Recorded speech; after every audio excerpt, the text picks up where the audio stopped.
I'm Lucy Georgiades. Welcome to our series, our webinar series. I am the co-founder and CEO of Elevate Leadership. My background is in neuroscience. I've done thousands of hours of coaching and training, and I'm here with Dana Duckworth, who is my lovely co-host, speaker, trainer, and nationally recognized DE&I advocate. Now, I'll pass over to Dana in just a moment to tell you more about herself and her background, but just to set the scene here for a moment, our goal of this webinar is to talk about ways that we can really integrate DEI throughout our teams and our organizations, being mindful of budgets, time, and other resources. And our hope is that we uncover a DE&I path that feels authentic to you and realistic for your organization. So we're going to be chatting about Dana's personal path to finding this alignment and some of her favorite ways of aligning DE&I with the company needs that need to be prioritized. So interestingly, we did some research. We actually did a little piece of research with all of the folks that we know in HR, and we spread the net really wide. And we wanted to ask about what people's priorities were going to be for 2024, amongst other things. Some of you on this webinar may already know of this and have participated. So thank you very much to those of you who did. But we did some research with HR and people teams, and actually 28% of our participants said that their leadership team plans to prioritize DE&I in 2024. And part of me was pleasantly surprised by this. But that it was actually that high. And then the other part of me really wished that it was even higher than that. Interestingly, the larger the company, the more likely they plan to prioritize DE&I in this year. And actually, interestingly, 62% of people who responded said that they were prioritizing DE&I this year. Also said that retaining top talent was a challenge currently faced by their HR team. So I think that's quite an interesting correlation there. Now, your whole organization may not be fully focused on DE&I at the moment or be specifically budgeting for it, but there's still a lot that we can do individually in our day-to-day roles that really aligns with DE&I. And so I'm really excited to dig in. Little bit of housekeeping before we start. We do have the webinar chat function enabled, as you can see here, and we always love to hear your thoughts and opinions and questions. DE&I is rather a hot topic right now, so please be mindful and respectful of what you're popping in the chat box today. Thank you very much indeed. So first of all, Dana, I'd love you to introduce yourself. Tell us about yourself, tell us about your background and your path into this work. Thank you so much, Lucy. I'm so excited to share in this space with you. Hello, everyone, and thank you so much for joining us. I am Dana Duckworth, more affectionately known as the Big Speaker or Speak Up Dana. I am a nationally recognized public speaker and a DEI consultant. I truly believe in this work, and I believe it is my calling to do this work. So a little bit about my background. I spent a majority of my career in multifamily housing.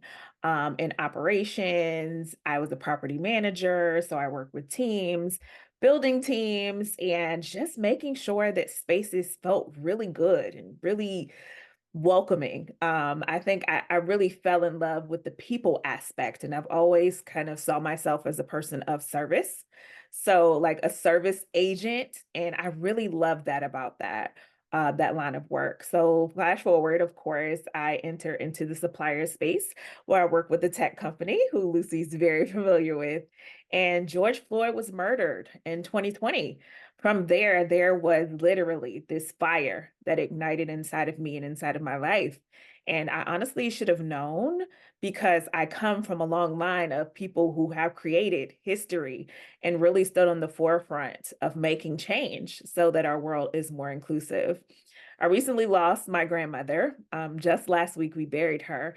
And through that process, we talked about her history. So one thing that has resonated with me is the fact that she was the first African-American choral teacher in the city of Virginia Beach, Virginia, where I reside.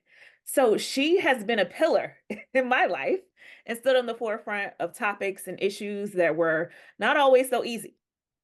And as I delve into DEI work and I think about some of my history and the things that have really ignited my passion, I have to pay homage to the fact that I come from someone so remarkable who was willing to do things at a time. Like she was 91 when she passed, at a time when it was not so easy as to pop on a webinar and share some of your thoughts about the practice of DEI.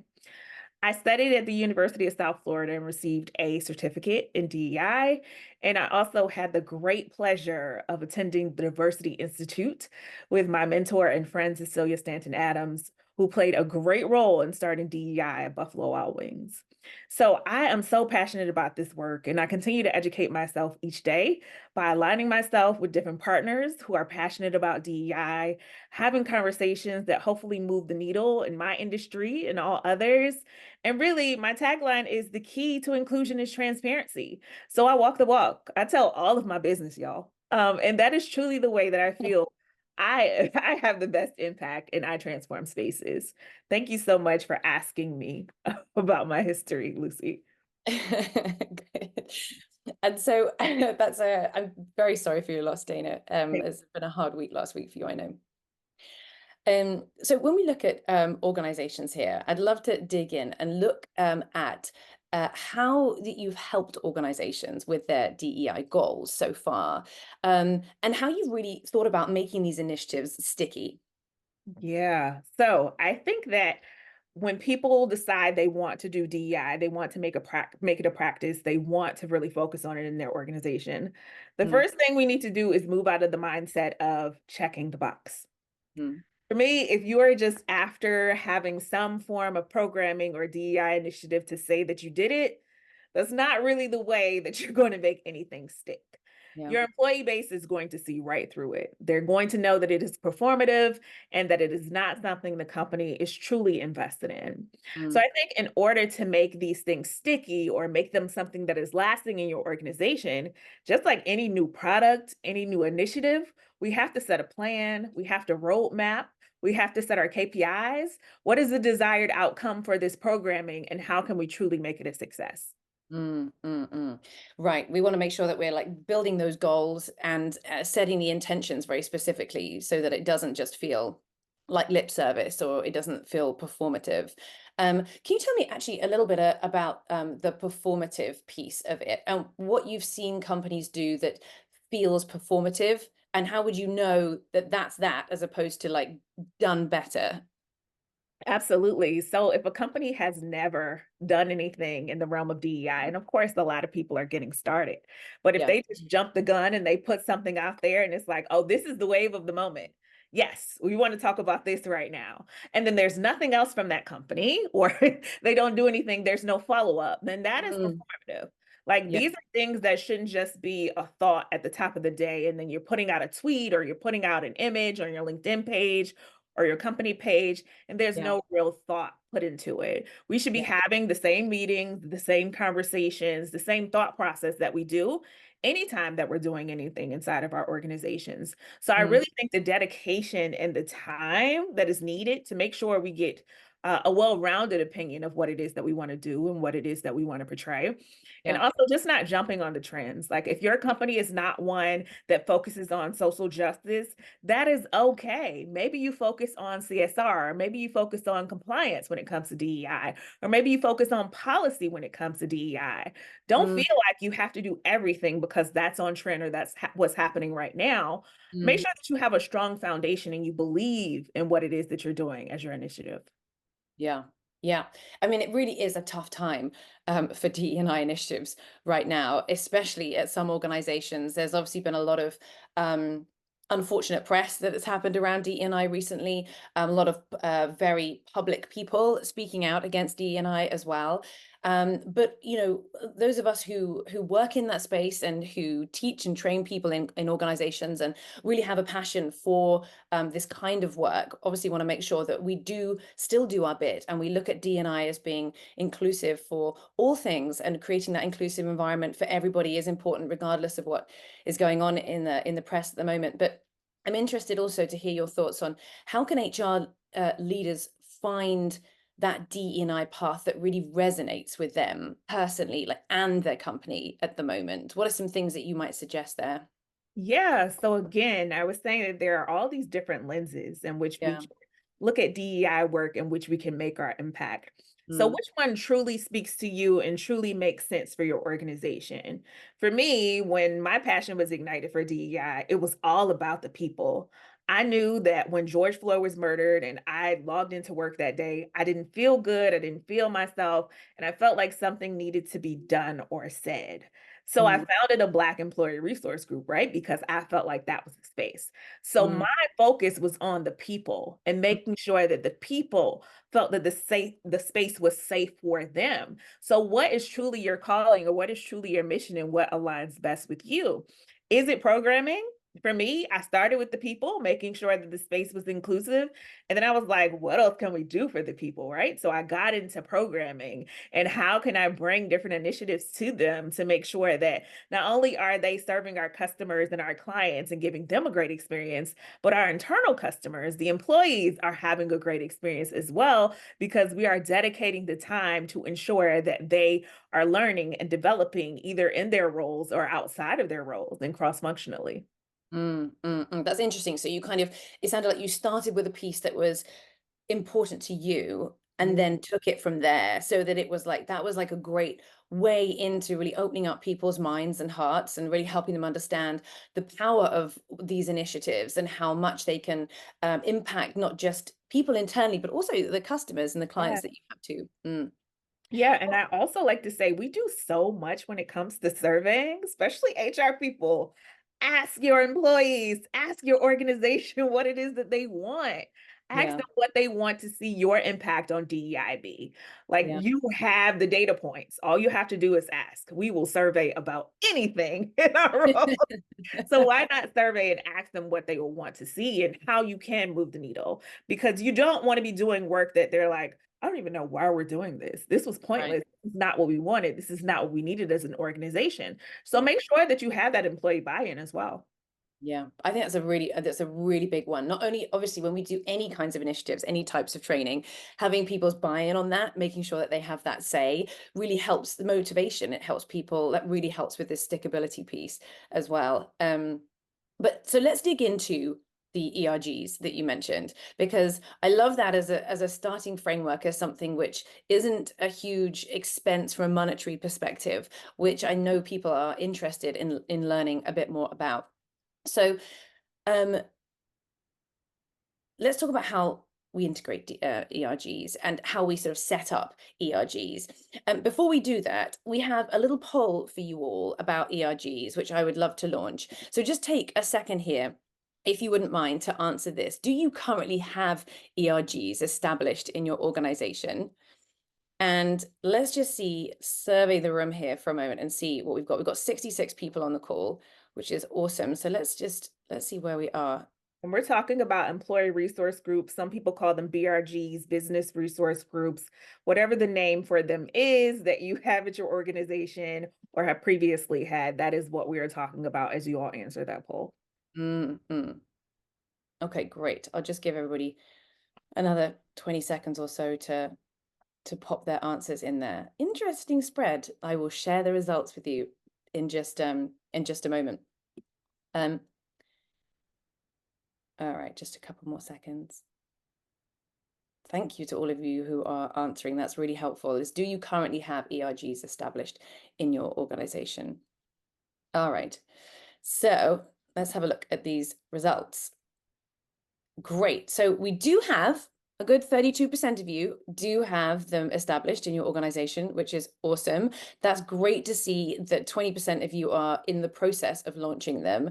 But it does seem like quite a large group of 41% never had them at all. And there's a good 9% of you in there who used to have them that they dissolved or never fully launched. So we'll also get into a little bit of that as well. So Dana, I know it's tough to sort of launch these initiatives, but how can HR leaders really find that, uh, how can they really find a way of implementing them well? Tell us more about ERGs and how they've worked so well in your experience. Yes. So I don't know if you saw that my face kind of lit up when you started to talk about employee resource groups because I am so passionate about these groups, you all. I think that they can truly transform an organization's culture into one that you want to be a part of and one where employees feel like they belong. Like I'm literally giddy in my chair because I love them so much. And I was so happy to see that so many of you already have them in your organizations or that you're thinking about launching them in your organizations. I'd be really interested to know if the ones of you all who already have them in your organizations, if you're at a large or small organization. So if any of Mm. you all feel comfortable dropping that in the chat, just let us know. I know Who you're are actually a you? certified employee resource group leadership trainer as well. So you are definitely the brain to pick on this topic for sure. Yes, I go the extra mile. When I do something, I dive all the way in, right? So I had no experience with employee resource groups before I founded one at my previous employer. No experience at all, but I had an amazing ally who wanted to do the same thing. And she had worked at a large company who had them. So she was like, hey, we need your voice, we need your impact, and I will show you kind of the ropes and what it was like for me when we had them. And then Mm. flash forward, I just loved them so much. And I'm like, what else can I learn? What else can I do? So I got myself certified because I love these groups so much. But I really think that in order to have a successful employee resource group, you need to have employees who want to lead these groups. So these Mm. are voluntary efforts. A lot of time these are unpaid roles that people are just taking on additional initiative, additional work, additional labor inside of your organization because they feel like they want to have a space, one where they identify and feel they belong. And also they feel like these groups can help transform that organization. So you need to have employee buy-in. Don't just say, hey, we're launching this employee resource group. This is going to start. This is who we've appointed to do this. You need to have champions in your organization that raise their hand and say, hey, I would like to have this form of group. What are the restrictions? What are the directions? How do we get this started? So identifying those champions early on is going to make you successful. Like me, you saw how giddy I was in my chair. Like I was primed to be an employee resource group leader. And then when I said I wanted to be one, we saw other people saying, oh, I would like to lead this group, or I would like to do this thing. So if you build it, literally they will come, but you have to start employee first. Again, this goes back to your surveys. So if you're already asking questions about what you want your DEI initiatives to be going forward, perhaps you bring up the idea of having employee resource groups and ask them what groups they would like to see, or if they have interest in voluntarily leading these groups. Also, I like for our organizations to be conscious that these are leadership positions, regardless of the fact that they may oftentimes be unpaid. Sometimes they're rewarded with certain things, but they're oftentimes unpaid. So these are leadership positions. So for those of you who do have employee resource group leaders, please, when you're evaluating them, when you're looking at their feedback, when you're doing their performance review, look at this person and see, hey, they've managed a budget, they've recruited, they've retained, they've engaged, they've done programming. Literally, these are different functions of your organization that are kind of on a micro scale, but they're doing things like the larger organization is doing them. And then, of course, the goal of the employer resource group is to highlight those who are typically marginalized within that space, right? But they also have to align with the mission and vision of the company. So they're looking to work towards innovating your company, feeling, making sure that it's more inclusive, shining a light and giving you more of insight that maybe your organization didn't have because you didn't have this group to go to and survey about what it is that you are planning to launch next. I could go on and on, Lucy, but I'm gonna toss it back to you. Okay, awesome. Well, we do have, we actually had a question that was submitted in advance around these, which was specifically, how do I make ERGs successful? Now, you've mentioned obviously a few things around making sure that you survey folks to find out what they need, making sure that you get that employee buy-in, and then making sure that you find your champions who can lead these, preferably champions who have shown that they can lead things a little bit before in the past. What else do companies need to think about in order to make sure that these ERGs, sorry, stick around and that are successful in the long term? Yeah, so one, they need to have the support. So ERGs typically have an executive sponsor. This is someone Mm. in leadership who is saying, I raise my hand to support this group and make sure that it moves forward in alignment with what their mission and vision is, as well as the alignment of the mission and vision of the organization. So that's Mm. typically going to be your C-suite people, your VP and above, or people who really hold that leadership role within your organization. That's one. You Mm. also need to make sure that you set it up properly, right? So So a lot of the stuff that I did was backwards because I had never done it before. But now, when I'm training people and I'm showing them the way, there is a true path. So you need to start with a mission statement. What is the actual mission and vision of this group, and what is it that we want to do? Mm, We're mm, going to do some goal setting. All right. So this is our mission and vision. And what are our goals? Is our goal to engage the employee base? Is our goal to do community service work? Is our goal to make our company more inclusive and yeah, to gain talent and to attract people to our organization? What is truly the goal of your group, and how do you want to move the needle forward? And then yeah. you have to put out that call and let people know that it's happening. We don't want this to be a bullet point at the end of your newsletter. We want it to be in your all hands call. We want you to shout it from the rooftop like you do any other initiative, because people need to know what you're doing so many times. And I don't have this issue. I toot my own horn all the time. But people will have initiatives, have programming, and they just will not brag about it. Like, this is the time to talk about it. Every person that you talk to about your organization, whether they're considering joining your organization or already a part of your organization, talking about your employee resource groups and your DEI efforts should be a part of that onboarding process, or that initial conversation that you have with anyone who has any invested interest in your organization. Yes, yes. And we've got a question related to what you've just been talking about there. One from Jennifer, who asks, well, you talk about the employee champions and buy-in, but how do you work when you don't have leadership buy-in? Where's the best starting point without leadership buy-in? Yes, and unfortunately, a lot of times in DEI, we have to create the business case. And as us Mm, as DEI practitioners, we're like, why do we have to make a business case for this work? We know it's so important. We know that it will help our organization. And the bottom line is we just want people to be good humans and everyone to feel really good in our organizations, right? But like mm, everything we do, there has to be a business case. So what is it that we want this employee resource group to do? How will it change the way our employees feel? What value will it bring to the organization? And I mm, think, data points are amazing. So if you can do a survey, although if you don't have leadership by it, I don't know that you'll be able to survey folks. But if you can do a survey to provide them with those data points, or do external research. If there's an organization that's the same size as yours, maybe does the same thing as yours, and mm. they have these groups, maybe you reach out to them and find some information out or get some data points from them to see how those groups are truly transformed that organization.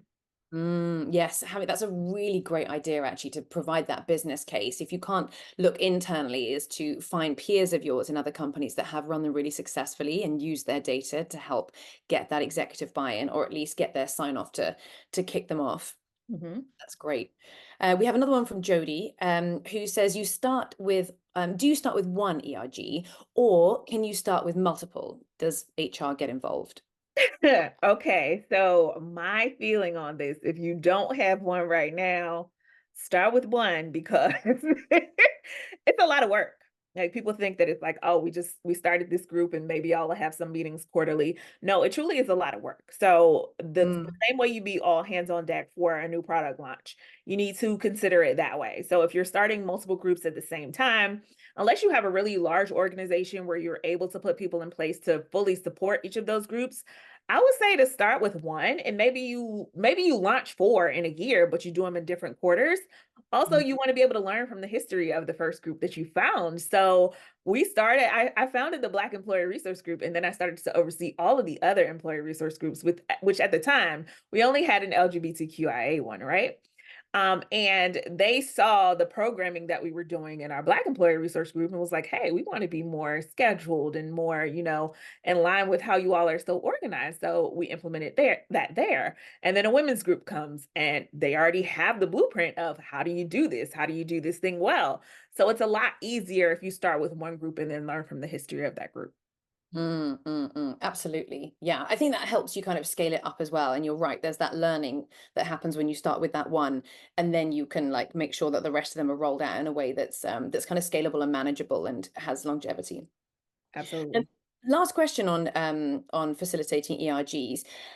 What do in-house champions or ERG leaders need to be equipped with in order to facilitate really well? Do you have a couple of like do's and don'ts for facilitating ERGs?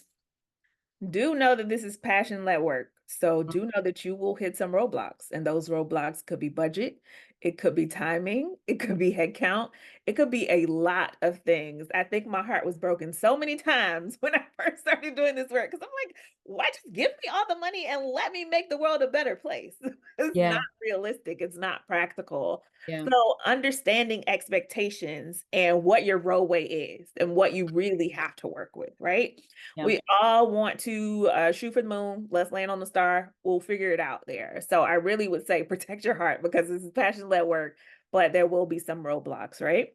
You also want to educate yourself. So find different resources, talk to people like myself, or bring people like myself into your organization to talk about how you get these groups started because I didn't invent the blueprint. What I did was I went back and I looked at it and I was like, well, what happened? So at Xerox, they started employee resource groups, right? And then I'm like learning all about them. I'm learning about the employee resource groups that were at HP and I'm learning the history and I'm getting even more excited because time after time, I've seen how these organizations have transformed the mm, different companies that they were in. So yeah, learn your history, do some research, and also find alignment. Like when I first started, I wanted to do everything all the time, all at yeah. once. And I'm only one person. Yep.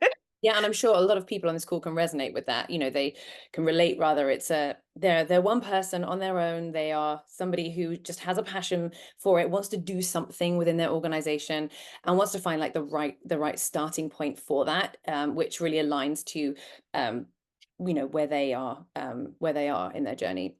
Then Yeah. I'd like to kind of switch gears to mentoring programs, which I know is something else that you are very experienced in. Tell us a little bit about mentorship programs and how you've seen those support DE&I. Oh, I'm smiling again, Lucy, and I'm giddy again. Okay, so I really love programming because it works so well.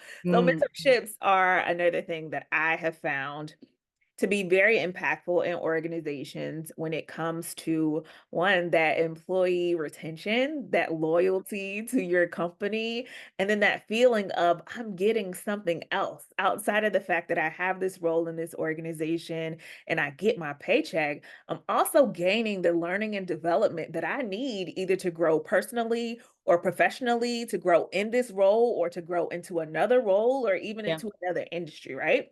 yeah, When we think about mentorship programs, and of course, we want to be selfish when it comes to our employees and we want them to stay forever. The goal should never be for this employee to go through this mentorship program because you want them to stay with you forever, yeah. although it will create that loyalty. The goal is really to help them advance in whatever way it is that they need. So that may be, I know, advancing outside of your company. But what you gain from a person who advances outside of your company is that good favor and that goodwill and that feedback and the fact that they are always going to be a champion for your organization. Wherever they go next, they're going to tell everyone about how amazing it was and how the mentorship program really supported them. But let's Mm, get back to the employees that we have there that we're keeping. How do yeah, mentorship programs support them? It is a learning and development program. And guess what? You already have the mentors inside of your organization. So there's not a huge amount of funding that you have to put towards this, right? You yeah, already have people who have walked the walk or have the knowledge that your employees are looking for. So you need to identify them. And again, this goes back to surveys. What do you need in a mentor? What are you looking to gain? What knowledge are you seeking? And how can we partner you with a person who will be able to support you in that? yeah, yeah, yeah. And I'm really interested to see who has mentorship programs. Danielle, I know I've seen you in the chat box there saying you have mentorship programs that find it very hard to track progress. So we'll take that question in just a second. But I'm also interested in, I'm going to poll you all again because I'd love to see who has mentorship programs. Do you currently have a mentorship program established in your organization? Um, do please pop your answers in the poll there, and I'll obviously share them again. I think it's fascinating to see which companies do. But while people are popping those answers in the poll, Dana, perhaps you can take Danielle's question here. Hard to track progress. Any advice on tracking the relationships that are happening and how they're progressing without putting a heavy admin burden on mentors? Oh, yes. So when it comes to mentorship programs, they should be strategic and they should be structured. There is Mm, nothing worse for a person who sends in the mentor role for you to be like, hey, can you just mentor this person? And you send them to talk on Zoom or have a coffee chat. yeah, And That's it. So Yeah. for me, I think structure is truly the way to go when it comes to mentorship. So I always start with prompts and deadlines. And I don't say, hey, this is your mentor for the year. Let's start it off with a quarter. This is going to be your mentor. We're going to run through this mentorship program. These are the expectations, where whether it's 2 meetings a month or 3 meetings per month, this is the expectation. And when you're meeting with this person, both the mentor and the mentee are receiving prompts. And this is what I want you all to work towards. But what's Yeah. most important is that initial call where the mentor and the mentee work together to form some type of OKR, some KPI. What is it that that mentee wants to be able to do by the Mm, time this quarter is over? So whether it's somebody who wants to just, I just want to, for me, people who've asked me for mentorship, I want to be able to speak. I have a problem with speaking in public or really letting my voice be heard. So for me, mm, it'd be like, at the end of this quarter, I would like for you to lead a discussion or lead a call or present, whether it is a 5-minute presentation or they chime in on your all hands call and have a segment there. Those are the types of things that you should be asking or you should be putting in place for your mentor and your mentee relationships. And then you're able to directly track, hey, this is what you said you wanted to do. Have you done that? Was it successful? What were the hurdles? What would you like to do next? Is there anything we could have done different? And I would hold feedback sessions, like live feedback sessions. What mm. worked? What didn't work? How can we tweak this? What could be better? But I do think having that structure in place is really a way to make sure that your mentorship programs are successful. And Marsha, I also love your comment in here as well about making sure that roles and responsibilities in mentorship programs are there. So the role of the mentor, the role of the mentee, and the manager of the mentee as well, making sure those goals are in place, there's purpose to the mentoring, everybody understands what the end point looks like, what does success look like, how do you define that? I think you're absolutely right, really critical. Let me end this poll for you all now so that you can see what we have here. So we have fewer company-wide mentorship programs that are there. 48% of you, nearly half, say that you're not really planning on having them at this time. And a good 19% of you are saying that you know, but you're planning on starting one. So that's great to hear. Let me stop sharing that now. Interesting to see. I suppose just the last question then on mentoring, unless anyone else has any extra ones that we can make sure we get to them as well at the end. Dana, what's a very practical way? Like, how do we make mentoring programs like official and really aligned with the broader company goals? Because I imagine they stick a lot better if they are official. I can totally see managers setting up mentoring programs off their own volition, having somebody who's a direct report that needs a little bit more help, finding someone else in the organization who can help them or bring them up, take them to the next level in their career. But if you wanted to launch something a little bit more official, like what are some ways we can go about doing that? Oh, it's all about the marketing. Y'all know that. You know, anything that you do in your organization, it comes down to the way that you market it and the way that you prepare your employees to engage with it. I'm a Mm, girl who loves a launch. Okay. If I can launch anything, like I want the bells, the whistles, the sounds. I want everything. I want everyone to know up front, hey, we have this brand new programming. We're so excited about it. We want to be able to meet your learning and development needs. This is why we are doing it. This is why we think it will be so impactful for you. And we mm, want you to give us your feedback as you go through this programming. yeah. There's also a great space for you to launch mentorship programs. Employee resource groups are a great space for you to go ahead and get those data points. So if you wanted to start your mentorship program in a smaller group or a smaller cohort, you could launch it there, get that data point, say, hey, this was so successful.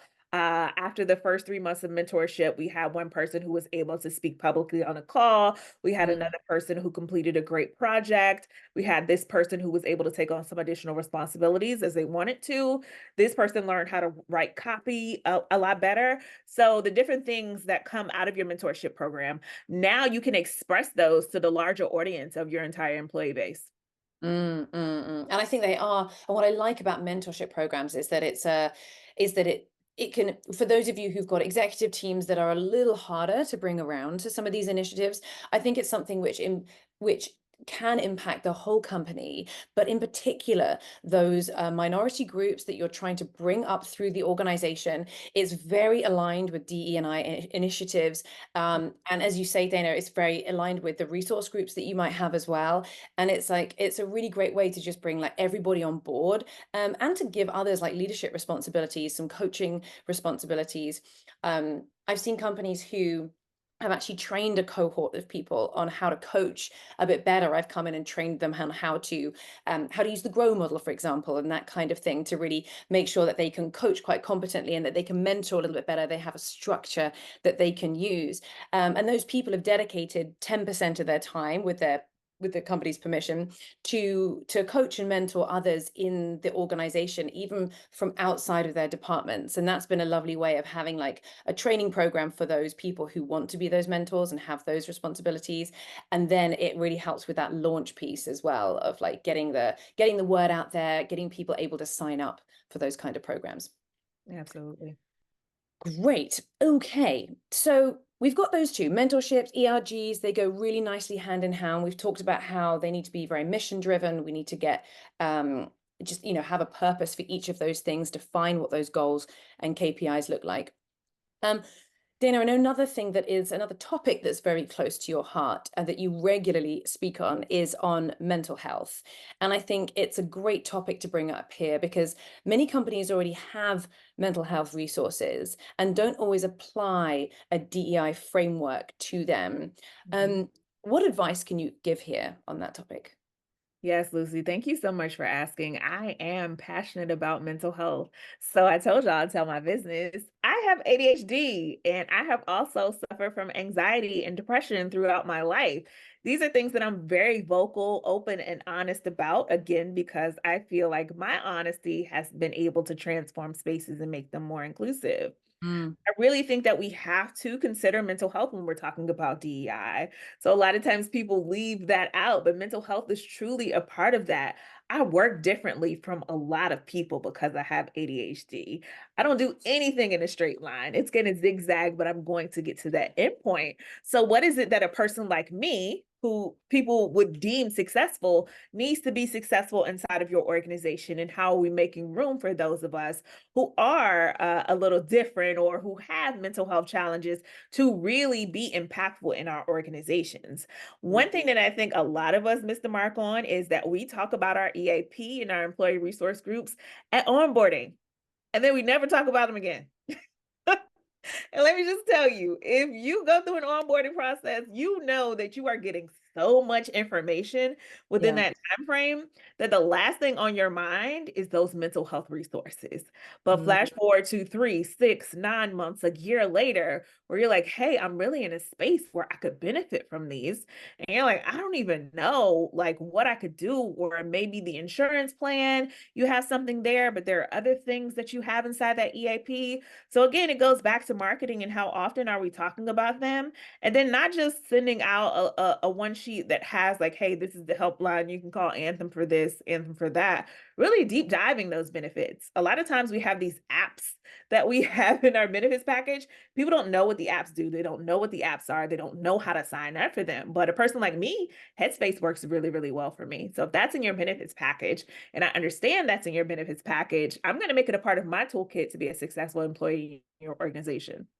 So it's about making sure that people are not just introduced to them at the beginning of their time, their tenure in the organization, but that actually we make it really clear that they're available and remind people of those, and talk. It sounds like we talk about how people can use them and integrate them and make them part of their day to day, and actually educate managers, I suppose, on how they can talk about those with their team members.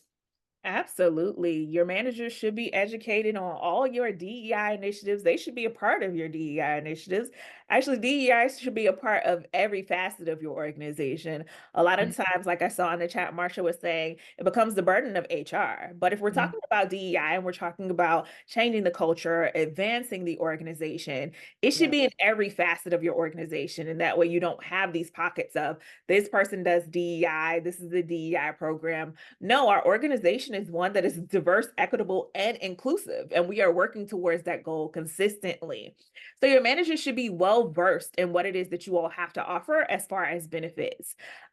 Whenever I do mental health training, because I do sessions on mental health and burnout, I always ask the organization, hey, can you share your EAP with me? Can you share your benefits? Because by the time I get to the end of this, I want to be able to tell your employees that, yes, we talked about burnout and we covered some heavy subjects here. Now let's talk about how you already have things in place that can support you through that. So everybody Mm. should be really educated, especially people leaders, on what the benefits are that are included in your EAP and your health benefits package. And it sounds like organizations do often have things which are there for employees, but are sort of forgotten about a little bit and forgotten that they do align really well with building diverse teams and having an inclusive culture and making things equitable for everybody. Um, Tell me about just, in the interest of time, I'd love to hear about one of your favorite company mental health programs or practices that you've seen. Okay, so the well-being stipend was one that I absolutely loved until I was no longer with my last company because I call myself a Peloton. And for me, a person with ADHD, I work out every day because it provides me with mental clarity and then I have the focus for the rest of my day. Yeah, And that was one of the benefits that I absolutely loved, but at first I didn't understand that my Peloton could be covered by this, right? I'm just like, yeah, "Oh, if I get a gym membership, that's fine." But then getting really close with the HR people and understanding a lot better, I was like, "Oh my goodness, this is something that I can have inside of my home to really help me, one, motivate me and to keep me on track and to keep that focus." So having people understand what absolutely the benefits are is truly important. And then I love apps. So we had the Calm app. That is one that is absolutely great. Understanding that you can have this thing right on your phone that's going to help you throughout your day, different meditation sessions. And then when you're really in a pickle or you need someone to talk to, understanding how many of those free counseling sessions or those free therapy sessions are already available to you if you don't have someone that you work with on a regular when it comes to therapy. Great. And again, just making them more visible, making sure people understand how to use them, like how those, I suppose, how that expend can go towards things in a way that they might not have thought about. And Mhm. again, I think, to your point earlier, and Marsha's as well about it being on HR, that actually being able to have managers that can talk through that with employees when that time comes is it's really important. Understand how to use that available spend that they have. Um, Molly says that we've got a Zen room at work, and and she uses it almost every day, which I is love really that cool. so much, Molly. Yeah, sounds really lovely. Um, and anyone else that have any favorite mental health initiatives that they have at their company, please do pop them in the chat box because I think when we share them with each other and we learn a little bit more about them, it is so helpful for everybody else to hear the kinds of things that you've done in your business that have really supported these kinds of initiatives. Absolutely. So before we open it up to questions generally, I would love to just talk about publicizing initiatives that you do have. And obviously, marketing is key, Mhm. as we've talked about, and we've talked a little bit about some of the things you can do to publish, whether it's it's making sure it's at all hands, making sure that things come up with the managers as well, that you sort of shout things from the rooftops and you have executive sponsorship where you can, although I know sometimes in some organizations that's a bit tricky. Um, and also really how new either programs that you already have, how you can publicize those really well, but also any new DEI programs that you want to kick off, just to really ensure that employees have access and fully take advantage of all of them. Mhm. Absolutely. So I think that for me, one, when I am consulting in DEI work, the first thing I do is go look at the company's website. I want to look at your website and I want to look at your social media. I want to look at your LinkedIn page and I want to see what's there. Yeah. Times it's going to be the leaders of the organization, and that's cool, but I really want to see what that company culture looks like.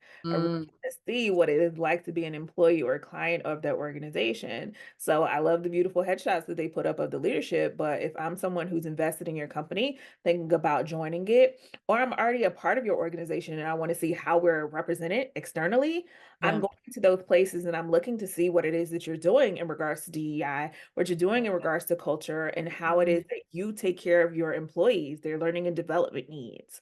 yeah. So I think Yeah. it's hugely important that you align your online curb appeal with the things that you are doing inside of your organization because people are always viewing you externally. And then for your internal employees, you have that intranet, right? You have those pages where they have all of these resources. Is there a resource page for DEI? Is there a resource page that tells them about your employee resource groups? And again, I cannot stress to you enough to make this part of your onboarding process. It was so Mm, easy for me to recruit and retain members of the employee resource groups because I was the first person that new employees saw during their onboarding, telling them, hey, I've got these amazing things. This is what we did in the last year when it comes to DEI and employee resource groups. We'd love for you to be a part of these groups. Any of them, all of them, one of them, you choose. We want to get you involved in the organization. And people were mm, always so surprised, like, oh, wow, this is really cool. I didn't know you all had all of this. I've never heard any of these things from another company. So yeah. make it a part of the fabric of your organization. Talk about it all the time. It's a part of everything you do. Yep, absolutely. I fully agree. And I've got another little poll that I'd love to launch here, which talks about like publicizing this. How broad is your employee participation in DEI programming? For those of you who have it, it may not be pertinent to everybody, but I'm kind of interested how engaged you feel your company is and how actively people really participate in DEI programming at the moment.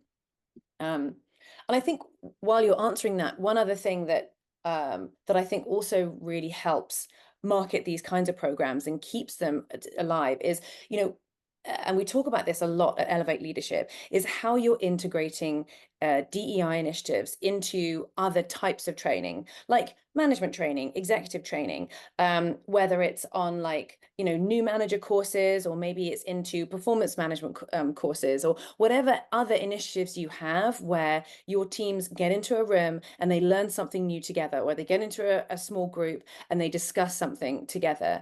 Being able to and whether it's Elevate that you're using or not, companies outside of Elevate too, making sure that you're sharing those initiatives that you do run, whether they are ERGs or they are mentoring programs or they are health and wellness programs, with the trainers that you have coming in, especially if they're external to your company, because it really helps us be able to thread that through and like weave that into the content that we're going to be delivering for you that day, so that we don't just make it management training, DE&I, and everything else. Is that it really just becomes part of the fabric of how you train and how you talk.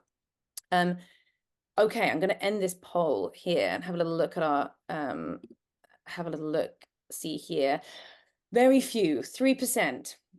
One of you, in fact, has high engagement across your employee base. And there's only 3 of you would say that it's certain groups or divisions, but really we're looking at moderate or low sporadic engagement across the board with DEI initiatives. So I think that's really telling. Dana, do you have any sort of final words on this piece here before we dig into questions on how those folks you've answered, like moderate but low or sporadic, might just start? Maybe one practical thing they can do over the next month to start kickstarting that engagement off a bit. Yeah, so hopefully some of the things we share with you here today will help you in that journey. Also, I say, how excited are you about the programming that you have? Because if you are excited about an initiative, if you are thrilled to roll it out, then some of your employees will mirror that, right? And then for those of you who do have the pockets of people who are really engaged, ask them why. Again, I know, survey y'all, but ask them why. And then it may be those who are not engaged, ask them what it is that they need in order to be engaged. So really, I feel like most of my time, I mean, I worked really hard, but most of my time in organizations was talking to people and figuring out what it is that they needed. Like, what is it that you need to be successful in your role here in this organization? Yeah. What is that thing? What is that resource? What is that tool? What is that space? What is it that you absolutely need in order to be successful in this organization? And a lot of times people didn't know. or they knew exactly what it was. But having those conversations, being relatable and getting those data points really helped me in structuring the programming.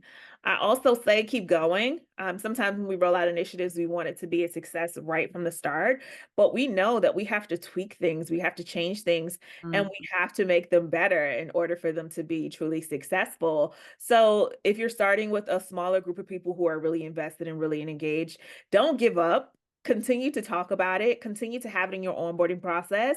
And the new employees, maybe they get really excited and really engaged from the start of your programming. And then for those employees who have more tenure in your organization, maybe it is that they just absolutely need something different because they have so much tenure in your organization. Maybe it's not a mentorship program. Maybe they were waiting for you to launch one so they can finally share their knowledge with other people because they've had all of this time to gain this knowledge in your organization. So mm. again, it goes back to the data points, and the data points are the people, y'all. Great. That's some really helpful tips. And I love that one around just making sure that you are really continuing to engage the people that are already engaged, who can then act as ambassadors and champions as well. Don't give up. Don't be just too disheartened. Don't give So up. we're going to move into our just a final kind of Q&A. We've got two questions at the moment that we in the box there that I will get ask Dana to cover for us. But I also just want to say that I'm just going to run this final poll here. Um, Along with offering leadership training and coaching at Elevate, we're also obviously very passionate about supporting companies on their DE&I journey, including through keynotes, through mini keynote series, scaled trainings, facilitation, and group coaching. If you'd like to talk with our team about your company's DEI journey, just let us know in the poll and we'll follow up with you after this session. But Dana, perhaps while people are doing that, we can take Josh's question and this other one at the bottom here too. Yeah. So Josh wanted to know if there are times where companies start with a more general or broad versus a targeted or specific group when they're starting their employee resource groups. Yeah. For that, Josh, I say that if you want to do something broad, any type of programming can be done, in your larger organization to the wider organization. Really, the goal of employee resource groups is to support the marginalized groups that are inside of your organization. So these pockets of people who maybe haven't had the opportunity to receive the mentorship that they needed for their career to excel, or the ones who are just a minority within our spaces, within our country, within our world. So it really is a space for you to find them and to champion their voices and to hear from them because not often is their voice the loudest one. So I think if Mm, you want to do any programming that is large spectrum, you could do a mentorship program that everybody in the employee base is invested in. But when it comes to employee resource groups, again, remember these are voluntary employee-led groups. So not every population in your organization is one that is marginalized. If your company is 80% women, you may not need a women's employee resource group because every space is one where the women are able to really shine and have their voices heard because of the percentage of them that are in your organization. So again, back to the data, y'all. Figuring out what those groups need to be, who those are who are marginalizing your organization, and then asking them or allowing them to tell you that that is the space that they truly need. mm. Thank you for that. Josh, I hope that helps answer your question. And then we have one more, which is, do feel free to, we've probably got time to take another one or two, but we're a fully remote company with employees around the globe. How can we promote mental health with our setup? Yeah, so you probably have different EAPs because you all are global and different resources. I think it's important to have different point people who are responsible for what those benefits are in whatever sectors or whatever localities you have to make sure that they're very well versed in them so that they can share that information. And then Mm, we know that we have all of this technology, right? So we're fully remote, but here we are today doing a webinar. You could have a 15-minute snap session and say, hey, today we're deep diving this part of our EAP benefits. You could record these, you could put them in your content library. You could do so many things to already have those resources built out and available. That way, when somebody needs them or they're trying to access it, it's already there for them. yeah. Yep, that's a great one. That's really, really helpful. And I think it's helpful to others too, just to look at, well, how do we start compiling these kinds of resources? Like most of us have employees that are remote. We're in a hybrid team. Some are in person, some are not. But it's very useful to know how we can start sharing these and promoting ones across, when people aren't all together, when it's much easier, when it sort of slips into conversation, you miss those serendipitous moments to really connect with your team. Absolutely. So does anybody have any other questions? Oh, here we are. Amy, you've got to go on here. Are all employees able to be in an ERG group? Amazing question, Amy. So, yes, both those who identify as the marginalized group and allies are welcome inside of employee resource groups. Mm, Now, there is a such thing as a safe space and a brave space. So, some of the things may be safe space conversations that maybe those who identify want to have. And then other conversations may be brave space conversations where those who are allies want to learn. So, it's really in determining what the needs of your specific groups are.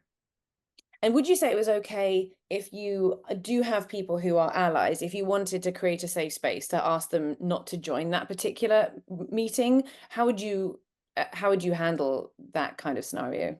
Well, the beautiful thing about those who stand up and say they want to be our allies is that they typically understand that, hey, this is a conversation that's going to be really, really hard for us who identify with this group. We'd Mm, like to take the time to just have a conversation mm, um, in a safe space. yeah. So we don't feel like we have to educate or we don't feel like we have to accommodate for our allyship. And it works. It's worked for me. It's worked. Allies are amazing. So they are there to do that for you. Great, great. Yes, and actually Dana does a wonderful keynote on allyship and how you can be allies. And it's I've listened into that particular one of hers, and it's really fantastic. It's just 20 minutes, and she talks about her journey and how allies have really helped her, and how folks across the organization can be allies in a way that's authentic, and real and consistent. So thank you all very. Oh, hang on, we have one more. Amy, what directions do you give allies? That's a nice one. Let's just take a minute to answer that one, and then we can wrap up for the day. And we're talking about just specific directions as far as being a part of the employee resource group. It's the same directions that I'm going to give to those that the group is set out to support. Like, Mm. hey, because 9 times out of 10, if you have multiple employee resource groups, they're allies in some other space. So it's the basic concept of respect and decency and understanding that this is a space to create inclusion. And I love this last one from Beata. If you had a magic wand, what's one improvement you'd implement in all companies to make them more inclusive and equitable? Bigger DEI budgets. Show me the money. That would be great. And without money? Yeah, without money, what would I implement? Oh man. I think I would just ignite more champions, man, because there are Mm, so many times where you just don't know what people are passionate about until you get mm, into these spaces where people feel like they could walk their walk and talk their talk and really be themselves. So yeah. I like for everybody to be able to remove their mask and really live in their authenticity when it is that they're at work and when they're at home. Like I want everybody to be able to be themselves. I love that. Thank you so much. That's really fantastic, Dana. And I think we'll end there. Hopefully you found this useful. Please reach out if you'd like any more help with DEI. We'll be running this webinar series on all kinds of different topics each month with Elevate.